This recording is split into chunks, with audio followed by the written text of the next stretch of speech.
एक समय था जब हरियाणा की सियासत के ताऊ चौधरी देवीलाल की विरासत संभाल रहे चौटाला परिवार की तूती बोलती थी। चौटाला परिवार के बिना राज्य की सियासत अधूरी मानी जाती रही।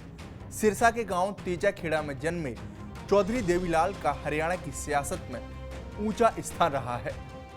चौधरी देवीलाल देश के उप प्रधानमंत्री बने और उनकी सियासी विरासत को ओम प्रकाश चौटाला ने आगे बढ़ाया, जो हरियाणा के सीएम रहे। देवीलाल के नाम की बदौलत उनकी चौथी पीढ़ी भले ही राजनीति में हो, लेकिन अब न वे सियासत के किंग रहे और ना ही किंग मेकर। अब तो परिवार को विधानसभा चुनाव में अपने सियासी वजूद को बचाए रखने की भी चुनौती है। फिर चाहे दुष्यंत चौटाला की जीजेपी की बात हो या ओम प्रकाश की अगुवाई वाली आईएनएलडी की। नमस्कार, मैं हूं देवेश यादव और आप देख रहे हैं टीवी9।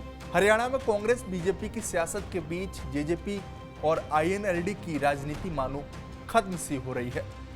दोनों पार्टियां लगातार स्ट्रगल करती दिखाई दे रही हैं। 2018 में इनेलो से अलग होकर अजय चौटाला ने अपने बेटे दुष्यंत चौटाला के साथ मिलकर जननायक जनता पार्टी बना ली। 2019 के विधानसभा चुनाव में जेजेपी 10 सीटें जीतने में कामयाब भी रही और दुष्यंत चौटाला बीजेपी को समर्थन देकर डिप्टी सीएम बन गए। लेकिन 4.5 साल बाद जेजेपी को बीजेपी ने झटका दिया और लगभग 5 साल बाद जेजेपी के 10 में से 7 विधायक पार्टी छोड़कर जा चुके हैं और पार्टी को झटका दे रहे हैं। इस बार जेजेपी के लिए अपने सियासी वजूद को बचाए रखने का चुनाव है, जिसके लिए अजय से लेकर दुष्यंत चौटाला ने मोर्चा खोल रखा है। इसके बावजूद मुश्किलें कम होने का नाम नहीं ले रही हैं। ऐसे में देखना है कि जेजेपी विधानसभा चुनाव में क्या अपना सियासी वजूद बचाए रखने में सफल हो पाएगी या नहीं। बात आईएनएलडी की करें तो ओम प्रकाश चौटाला ने अपनी राजनीतिक विरासत छोटे बेटे अभय सिंह चौटाला को सौंप दी है। वे इनेलो के राष्ट्रीय महासचिव हैं और इनेलो को 2 धड़ों में बंट जाने के चलते अभय चौटाला के लिए अपने सियासी वजूद को बचाए रखने की चुनौती खड़ी हो गई है। पिछले विधानसभा चुनाव में इनेलो से सिर्फ अभय चौटाला ही जीतने में सफल रहे थे और अब 2024 के विधानसभा चुनाव में बसपा के साथ मिलकर किस्मत आजमा रहे हैं। अभय चौटाला हरियाणा में दलित और जाट समीकरण बनाकर चुनावी मैदान में उतरे हैं, लेकिन कांग्रेस और बीजेपी के बीच सीधी लड़ाई बनती दिख रही है। ऐसे में चौटाला के लिए खुद को साबित करने की ही नहीं, बल्कि परिवार की सियासी विरासत को बचाए रखने की चुनौती खड़ी है।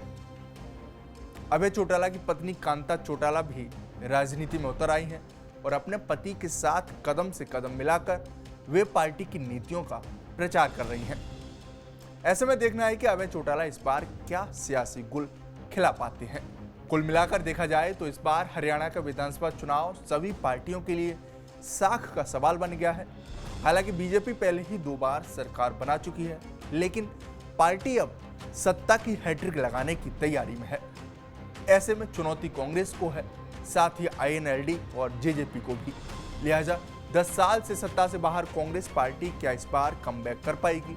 वहीं पिछले चुनाव में किंग मेकर बनी जेजेपी अपना वजूद बचा पाएगी और आईएनएलडी 1 सीट से आगे बढ़ पाएगी? सवाल कई हैं, लेकिन नजरें 4 अक्टूबर पर हैं, जब परिणाम आएंगे। आपकी इस रिपोर्ट पर क्या राय है, हमें कमेंट बॉक्स में जरूर बताएं। साथ ही हमारे चैनल को सब्सक्राइब करना न भूलें। शुक्रिया।